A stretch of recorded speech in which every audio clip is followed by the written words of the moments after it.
ត្រីបំពងតកួនរសជាតិបែបរៀងដិតជូរតិចហល់មួយមុខនេះបើសិនជាបងប្អូនអត់បានសាកធ្វើញ៉ាំទេគឺដឹងតែស្ដាយក្រោយហ្មងមុខនេះចំណាយលុយក៏អស់តិចហើយរបៀបធ្វើក៏អត់មានអីពិបាកដែរងាយឆាប់បានញ៉ាំហើយបើថារសជាតិវិញធានាឲ្យធ្វើញ៉ាំម្ដងហើយគឺដឹងតែជាប់ចិត្តសម្រាប់គ្រឿងផ្សំដំបូងដែលយើងត្រូវការគឺជាត្រីបងប្អូនត្រីនេះគឺខ្ញុំប្រើជាត្រីក្រហមយើងសកាវាហើយឆូតវាឆ្នូតអញ្ចឹងមកដើម្បីយើងងាយស្រួលយកទៅបំពងឬក៏ត្រីហ្នឹងបងប្អូនអាចប្រើជាត្រីផ្ទក់ត្រីរស់អីក៏បានដែរសម្រាប់ការបំពងយើងប្រើប្រេងឆារៀងច្រើនបន្តិចមកទុកឲ្យវារៀងក្តៅខ្លាំងបន្តិចចាំយើងដាក់ត្រីចូលសម្រាប់ការបំពងនេះយើងប្រើភ្លើងកដាលទុកវាចោលម្ដុំសិនទៅយើងទៅរៀបចំគ្រឿងផ្សេងទៀតដែលយើងមានដូចជាខ្ទឹមសហើយនិងខ្ទឹមក្រហមពីមុខនេះយើងប្រើរៀងច្រើនបន្តិចមកបងប្អូនចង់កិនដូចខ្ញុំអញ្ចឹងក៏បានឬក៏ច្រាំហ្មងក៏បានដែរហើយសម្រាប់ម្ទេសគឺខ្ញុំមានពីរប្រភេទដែរបងប្អូនយើងមានជាម្ទេសម៉ាឡេជាមួយនឹងម្ទេសដៃនាងម្ទេសម៉ាឡេនេះវាអត់ហឹរទេបងប្អូនយើងដាក់ទៅដើម្បីឲ្យឆារបស់យើងរសជាតិឆ្ងាញ់ខាប់ល្អមួយទៀតវាមានពណ៌ស្អាតអញ្ចឹងទៅប៉ុន្តែបើម្ទេសដៃនាងវិញគឺខ្ញុំដាក់តែ 4-5 គ្រាប់ទេអាហ្នឹងយើងសេរីមើលចេះហឹរប៉ុណ្ណាដាក់ប៉ុណ្ណឹងទៅសម្រាប់ម្ទេសចង់កិនដូចខ្ញុំអញ្ចឹងក៏បានឬក៏បុកនឹងត្បាល់ហ្មងក៏បានដែរ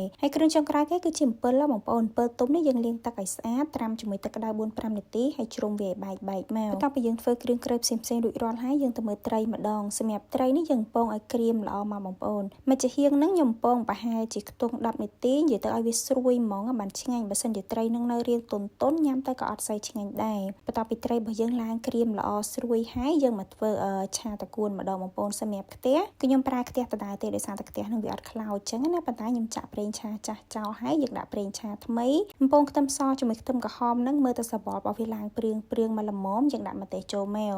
ហើយយើងកូរម្ទេសជាមួយនឹងខ្ទឹមសខ្ទឹមក្រហមនឹងទៀតណាបងប្អូនយើងបំពងប្រហែលជាខ្ទង់ 2-3 នាទីឲ្យឡើងក្លិនឈ្ងុយមកល្មមសិនចាំដាក់គ្រឿងចូលគ្រឿងដំបូងគេនឹងគឺជាស្ករខ្ញុំប្រើជាស្ករក្រហមជិតកន្លះស្លាបព្រាបាយប៉ុន្តែបើសិនជាបងប្អូនអត់មានស្ករក្រហមប្រើស្ករសក៏បានដែរ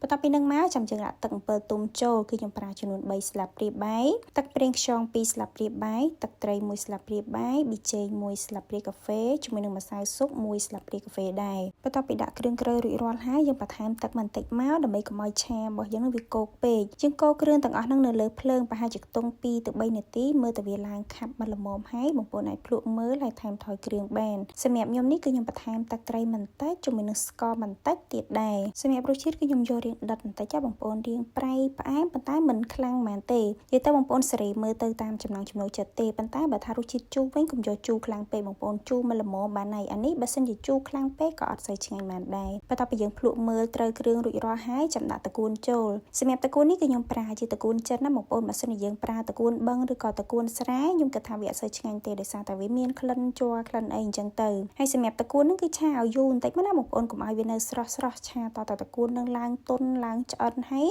ចាំយើងដួសតកួនឆានឹងពាក់កណ្ដាលដាក់ទ្រាប់បាតចានយើងដាក់ត្រីដែលយើងបានបំពងនឹងពីលើហើយតកួនដែលនៅសល់បានទៀតយើងដាក់ពីលើត្រីនឹងមកហើយពេលញ៉ាំហ្នឹងយើងដួសសាច់ត្រីជាមួយតកួនឆាញ៉ាំចូលជាមួយគ្នាទៅគឺត្រូវជាតិគ្នាខ្លាំងមែនតើបងប្អូននិយាយទៅតែទឹកវាហ្នឹងក៏ឆ្ងាញ់ដែរបងប្អូនសឹងតែថាយើងមិនបាច់ញ៉ាំជាមួយតកួនក៏បានដែរគ្រាន់តែថាយើងមានបន្លែមានអីជាមួយគ្នាអញ្ចឹងទៅញ៉ាំទៅវាកាន់តែចូលជាតិអញ្ចឹងទៅហើយសម្រាប់ត្រីដូចខ្ញុំបានបញ្ជាក់បងប្អូនអញ្ចឹងយើងបំពងធ្វើម៉េចឲ្យឡើងស្រួយល្អមកត្រីហ្នឹងបើសិនជាទុនអត់ឆ្ងាញ់ណាបងប្អូនអានេះគឺខ្ញុំបំពងឡើងក្រៀមហ្មងហើយត្រីហ្នឹងដូចខ្ញុំបានបញ្ជាក់អញ្ចឹងបងប្អូនចង់ប្រើជាត្រីផ្ទក់ក៏បានត្រីរស់ក៏បានគ្រាន់តែថាខ្ញុំប្រើត្រីក្រហមអញ្ចឹងវាមានសាច់រាងច្រើនស្រួលញ៉ាំអីចឹងណាហើយសម្រាប់ត្រីមួយចានហ្នឹងបងប្អូននិយាយទៅខ្ញុំញ៉ាំតែម្នាក់ឯងទេអានេះចូលលក្ខណៈថាញ៉ាំត្រីសុទ្ធអត់ញ៉ាំបាយហ្មងហើយសម្រាប់ម្ហូបមួយមុខហ្នឹងធានាឲ្យបងប្អូនធ្វើញ៉ាំម្ដងហើយគឺដឹងទៅចូលចិត្តដូចខ្ញុំអញ្ចឹងហើយសម្រាប់វីដេអូរបស់ខ្ញុំក៏មានតែប៉ុណ្្នឹងដែរបើសិនជាបងប្អូនមានជាមតិយោបល់ឬក៏ចម្ងល់អីអាច comment បានណាអរគុណច្រើនជួបគ្នានៅវីដេអូក្រោយៗ